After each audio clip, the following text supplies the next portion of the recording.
Hi అండి, welcome to phases kitchen. ఈరోజు వీడియోలో రాగి బందోస ఏ విధంగా తయారు చేయాలో మీకు చూపించిపోతున్నాను. ఇడ్లీ పిండితో దోశ పిండితో పని లేకుండా మన హెల్త్కి ఎంతో మంచిదైన రాగి పిండితో అప్పటికప్పుడు 10 నిమిషాల్లో ఈ రాగి బందోసాని ఎంతో ఈజీగా టేస్టీగా తయారు చేసుకోవచ్చండి. ఈ రాగి బందోసాని ఇంట్లో ఉండే వస్తువులతోనే ఎంతో ఈజీగా తయారు చేసుకోవచ్చండి. మరి ఈ రాగి బందోస ఏ విధంగా తయారు చేయాలో దీని ప్రాసెస్ అంటే వీడియోకి వెళ్ళి చూసేయండి. ముందుగా ఒక మిక్సింగ్ బౌల్లో 1/2 కప్పు వరకు ఉప్మా రవ్వ వేసుకోవాలి. దీనిలో 1/2 కప్పు వరకు రాగి పిండి వేసుకోవాలి.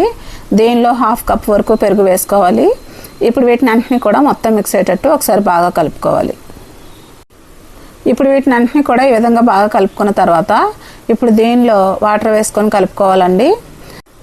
వాటర్ని ఒకేసారి వేసి కలుపుకోకుండా వాటర్ ఎంత పడుతుందో చూసుకొని వాటర్ని కొంచెం కొంచెం వేసుకొని ఈ పిండిని కలుపుకోవాలండి.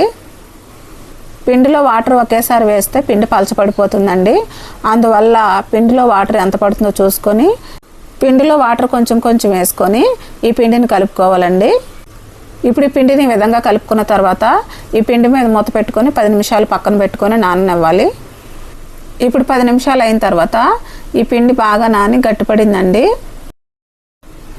ఇప్పుడు ఈ పిండిని ఒకసారి బాగా కలుపుకొని ఈ పిండిని ఒక మిక్సీ జార్లోకి ట్రాన్స్ఫర్ చేసుకోవాలి.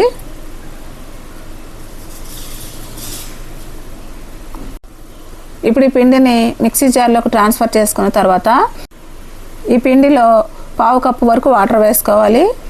ఇప్పుడు ఈ పిండిని ఒక స్మూత్ బ్యాటర్ లాగా మిక్సీ పట్టుకోవాలి.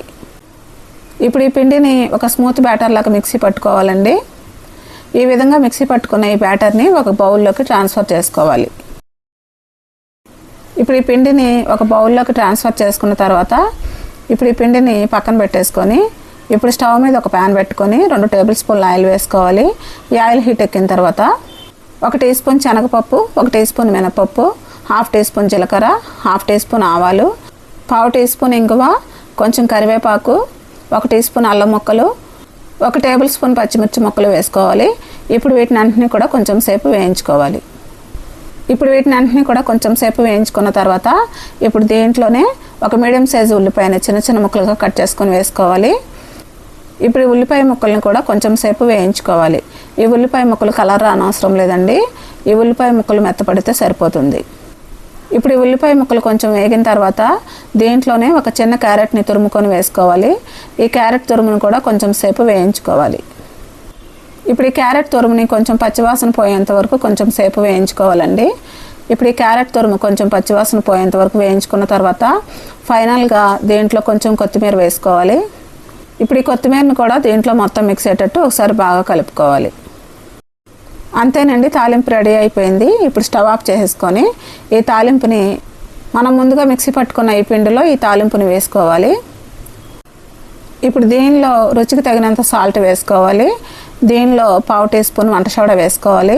ఇప్పుడు వీటిని అన్నింటినీ కూడా మొత్తం మిక్స్ అయ్యేటట్టు ఒకసారి బాగా కలుపుకోవాలి. ఈ పిండి మరీ గట్టిగా కాకుండా మరీ పలుచగా కాకుండా ఈ విధంగా ఉండాలండి. బ్యాటర్ కన్సిస్టెన్సీ ఈ విధంగా ఉండాలండి. ఈ విధంగా ఉంటే సరిపోతుంది. ఇప్పుడు ఈ పిండిని పక్కన పెట్టేసుకొని ఇప్పుడు స్టవ్ మీద ఒక తడకా ప్యాన్ పెట్టుకొని ఈ తడకా ప్యాన్లో 1 టేబుల్ స్పూన్ ఆయిల్ వేసుకోవాలి. ఈ ఆయిల్ హీట్ ఎక్కిన తర్వాత మనం రెడీ చేసుకునే ఈ పిండిని ఒక గరిటె వరకు వేసుకోవాలి. ఇప్పుడు ఈ బందోసాని 2 నిమిషాలు లో ఫ్లేమ్లో కుక్ చేసుకోవాలి. ఇప్పుడు 2 నిమిషాలు అయిన తర్వాత ఈ బందోసాని రెండో వైపుకి తిప్పుకోవాలి. ఈ బందోసాని హై ఫ్లేమ్లో కానీ మీడియం ఫ్లేమ్లో కానీ అస్సలు కుక్ చేసుకోకూడదండి. ఈ బందోస పైన తొందరగా కలర్ వచ్చేసి లోపల పిండి అస్సలు ఉడకదండి. అందువలన ఈ బందోసాని లో ఫ్లేమ్లో మాత్రమే కుక్ చేసుకోవాలి. ఇప్పుడు ఈ రాగి బందోసాని రెండో వైపు కూడా 2 నిమిషాలు లో ఫ్లేమ్లో కుక్ చేసుకోవాలి. ఈ రాగి బందోసాని రెండో వైపు కూడా 2 నిమిషాలు కుక్ చేసుకున్న తర్వాత ఒక ప్లేట్లోకి తీసేసుకోవడమేనండి. ఇదే విధంగా మిగిలి ఉన్న పిండిని కూడా బందోసలాగా వేసుకొని 2 వైపులా మంచి కలర్ వచ్చేంత వరకు లో ఫ్లేమ్లో కుక్ చేసుకోవాలి.